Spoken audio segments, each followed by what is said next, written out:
कथा श्री गुरु गोविंद सिंह जी की। ब्राह्मणों की परीक्षा करनी।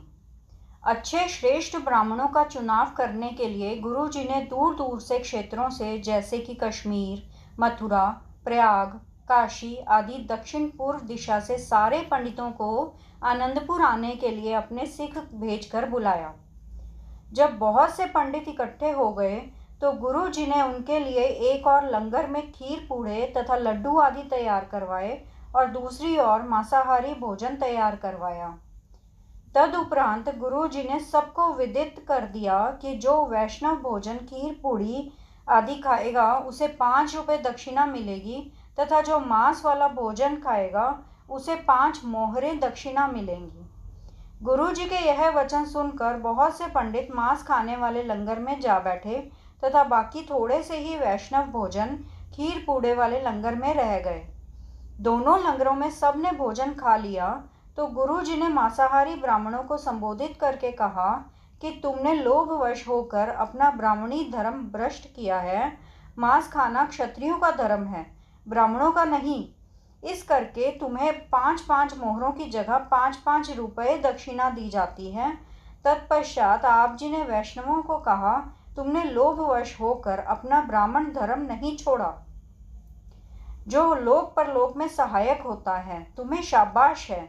उनको गुरु जी ने प्रसन्न होकर 5-5 मोहरें दक्षिणा में दे दी और बड़े सत्कार से उनका विश्राम करवाया। जब कुछ दिन बीत गए तो गुरु जी ने इन पंडितों को बड़े सत्कार से कहा कि हे बुद्धिमान पंडित जी, हम चंडिका देवी को सिद्ध करना चाहते हैं, आप इसका हमें कोई उपाय बताओ। उन पंडितों में से एक ने बताया कि महाराज, एक पंडित केशोदास काशी में रहता है, यदि उसको बुला लो तो वह पूरी विधि से मंत्र जाप करके तुम्हें देवी को सिद्ध करवा देगा। पंडित केशोदास का प्रसंग।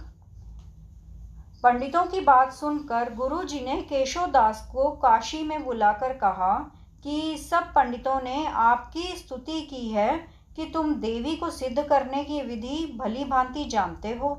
यदि यह ठीक है तो इस कार्य के लिए जिस चीज़ की ज़रूरत है वह हमें बताओ, हम सारी सामग्री तुम्हें दे देते हैं। देवी प्रकट करके हम हिंदू धर्म की रक्षा के लिए तुर्कों के जुल्म को मिटाना चाहते हैं। पंडित केशोदास ने कहा कि गुरुजी, देवी सिद्ध करना बहुत कठिन है, इसलिए बहुत समय, धन तथा कठिन साधनों की ज़रूरत है। गुरुजी ने कहा, आपकी इच्छा के अनुसार हम सब कुछ पूरा कर देंगे, आप कार्य आरंभ करने की विधि तैयार करो। हवन आरंभ। केशोदास के कहे अनुसार जब गुरुजी ने हवन की सामग्री, घी, सुगंधी आदि मंगवा दी तो आनंदपुर से 3 मील उत्तर दिशा में एक पहाड़ी पर केशोदास ने सारी तैयारी करवाकर पूरी सज धज से हवन कुंड तैयार करके वेद मंत्रों के पाठ से अग्नि प्रज्वलित कर दी।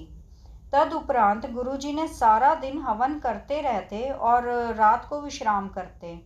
जब इस तरह 10 महीने बीत गए तो गुरुजी ने पूछा, पंडित जी, अभी तक देवी प्रकट क्यों नहीं हुई है? तो केशोदास ने कहा, महाराज, आप शिकार खेलकर जीव हत्या करते हो, इसलिए देवी प्रकट होने में यह भारी विघ्न है। पंडित की बात सुनकर गुरुजी ने उस दिन जितने भी जंगली जानवर शिकार करके लाए थे सब पर पानी का छींटा देकर उन्हें प्राणदान देकर छोड़ दिया। बाद में जब फिर गुरुजी ने एक दिन पूछा तो पंडितों ने कहा कि गुरुजी, यदि किसी श्रेष्ठ पुरुष की बलि दी जाए तो देवी प्रकट हो जाएगी। गुरुजी ने कहा, पंडित जी, आपसे और कौन श्रेष्ठ पुरुष हो सकता है, तुम अपनी बलि देने के लिए तैयार हो जाओ। यह बात सुनकर केशोदास वहां से अवसर देखकर भाग गया। जब बहुत समय तक केशोदास वापस न आया तो गुरुजी ने सारी सामग्री एक बार ही हवन कुंड में डाल दी, जिससे आग की बहुत ऊंची लपटें निकली, जिनको देखकर लोगों ने समझा कि देवी प्रकट हो गई है। गुरुजी ने हवन कुंड के पास नंगी तलवार हाथ में पकड़कर ऊंची करके खड़े हो गए और लोगों को बताया कि शक्ति प्रकट हुई है, इससे ही हमने जुल्म और अत्याचारियों का नाश करना है। 5 प्यारों का चुनाव करना। तत्पश्चात गुरुजी ने सिख सेवकों सहित वापस आनंदपुर आ गए और सब सिख संगत को वैसाखी के मेले पर आनंदपुर आने के लिए हुक्मनामे लिख दिए। आप जी के हुक्मनामे पढ़कर असंख्य संगत देश प्रदेश से आनंदपुर पहुंच गई। दोनों समय सुबह शाम दीवान सजते और संगत गुरु जी के दर्शन करके और उपदेश सुनकर अपना जीवन सफल करती। एक दिन एक बहुत बड़े पंडाल में गुरु जी का दीवान सजा। हजारों संगत पंडाल में बैठकर गुरु जी के शुभ उपदेश सुनने के लिए एकत्र हो गई। संगत गुरु जी के मुखार बिंद की तरफ देखकर आप जी के अनुपम वचन सुन रही थी कि आप जी अपने दाएं हाथ में एक चमकती हुई तलवार लेकर खड़े हो गए। ऊंची आवाज से कहा, कोई एक सिख हमें अपना शीश भेंट कर दे। आप जी के यह वचन 2-3 बार सुनकर भाई दयाराम जी उठकर खड़े हो गए और प्रार्थना की कि गुरुजी मेरा शीश हाजिर है, भेंट ले लो। गुरुजी ने उसको अपने पास बुला लिया और बाजू पकड़कर एक तंबू में ले गए और कुछ देर के बाद रक्त से भीगी हुई तलवार तंबू से लेकर बाहर आ गए। फिर एक और सिख के शीश की भेंट मांगी। इस बार भाई धर्मचंद उठकर गुरुजी के पास शीश भेंट करने के लिए हाथ जोड़कर हाजिर हो गया। गुरुजी इसे भी बाजू से पकड़कर तंबू में ले गए और कुछ देर के बाद खून से भीगी हुई तलवार लेकर बाहर आ गए। फिर एक और सिख के शीश की भेंट मांगने लगे। इस तरह तीसरी बार भाई मुकम चंद जी, चौथी बार भाई साहिब चंद जी आए, पांचवी बार भाई हिम्मत मल जी के शीश की भेंट लेकर आप जी ने तलवार को म्यान में डालकर अपने सिंहासन पर बैठ गए और तंबू में ही 5 शीश भेंट करने वाले प्यारों को नई पोशाकें पहनाकर अपने पास बिठाकर सब संगत को कहा कि यह पांचों मेरा ही स्वरूप हैं और मैं इनका स्वरूप हूँ। यह 5 मेरे प्यारे हैं। अमृत तैयार करके छकाना। तीसरे पहर गुरुजी ने एक लोहे का बाटा मंगवाकर उसमें सतलुज नदी का पानी डालकर अपने आगे रख दिया। बाद में 5 प्यारों को नवीन वस्त्र और शस्त्र सजाकर अपने सामने खड़ा कर लिया। फिर अपने बाएं हाथ से बाटे को पकड़कर दाएं हाथ से खंडे को जल में घुमाते रहे और मुख से जपजी साहिब आदि वाणियों का पाठ करते रहे। पाठ की समाप्ति के बाद अरदास करके 5 प्यारों को बारी बारी पहले अमृत के 5-5 घूंट पिलाए। फिर 5-5 बार हर एक की आंखों पर इसके छींटे मारे। 5-5 घूंट हर एक के केशों में डाले। हर बार बोल वाहेगुरु जी का खालसा, वाहेगुरु जी की फतेह पहले आप कहते, पीछे पीछे अमृत पीने वालों से कहलाते। इस तरह अमृत पिलाकर हर एक प्यारे को गुरु जी ने सिंह पद प्रदान कर दिया, जैसा कि भाई दयाराम, भाई दया सिंह, भाई धर्मचंद, भाई धर्म सिंह, भाई मुकम चंद, भाई मुकम सिंह, भाई साहिब चंद, भाई साहिब सिंह और भाई हिम्मत मलजी, भाई हिम्मत सिंह जी हो गए। शिक्षा।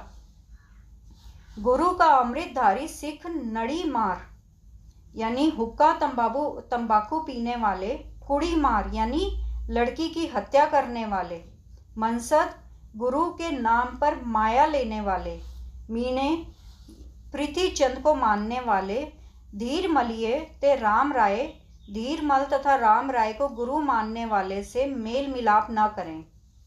अपनी कृत की कमाई करके उसमें गुरु निमित्त 10 वंद दें और बांट कर खाएं। एक अकाल पुरुष के बिना और किसी पीर फकीर या देवी देवते की पूजा न करें। मसानों, कब्रों आदि में न पहुँचे। सदा शस्त्रधारी रहें। 5 ककार यानी केश, कंघा, कड़ा, करपान और कच की मर्यादा रखनी और इन 5 को सदा ही अपने शरीर पर धारण करना। जो सिख रहत मर्यादा में पूरा रहेगा वही मेरा सिख होगा और मैं उसका रखवाला होऊंगा। वाहेगुरु गुरु मंत्र का जाप करना यह सर्व शिरोमणि मंत्र है। 4 कुरतें। अपने शरीर के किसी अंग से केश या रोम कटाने, कुठा मांस खाना, तंबाकू पीना, पर स्त्री तथा पर पुरुष का संग करना, इन 4 कुरतों से बचना। यदि इनमें से कोई कुरहत भूल से हो जाए तो कड़ा प्रसाद करके श्री गुरु ग्रंथ साहिब जी की हजूरी में संगत से क्षमा मांगनी। गुरु जी ने आप अमृत छकना। इस तरह 5 प्यारों को हर प्रकार की शिक्षा से तैयार करके गुरु जी ने उनसे आप अमृत छका और अपने नाम के साथ भी सिंह पद लगाकर श्री गुरु गोविंद राय से श्री गुरु गोविंद सिंह जी कहलाए। जिस स्थान पर आपने यह सारा कौतुक रचा उसका नाम केशगढ़ रखा, जो इस समय तख्त केसगढ़ के नाम से आनंदपुर साहिब में सुशोभित है। इस सारे उत्साह भरपूर चरित्र को देखकर और भी हजारों सिख खंडे का अमृत छककर सिंह सज गए। सब सिखों ने अमृत छककर 5 ककार की रहत धारण करके अपने नाम के साथ सिंह रख लिए। गुरु जी ने यज्ञ करना तथा पंडित केशव दास ने रुष्ट हो जाना। खालसा सजने की खुशी में गुरु जी ने एक महान यज्ञ करके अधिकारी लोगों को यथा योग्य धन और वस्त्र आदि दान दिए, परंतु इस यज्ञ में ऊंच नीच श्रेणी में बैठकर खाना खाने से संकोच करने वाले पंडित केशव दास को गुरु जी ने न बुलाया। पंडित केशव दास ने इस बात का गुस्सा किया और गुरु जी को कहा कि तुमने मेरा बहुत अनादर किया है, मुझे नहीं बुलाया।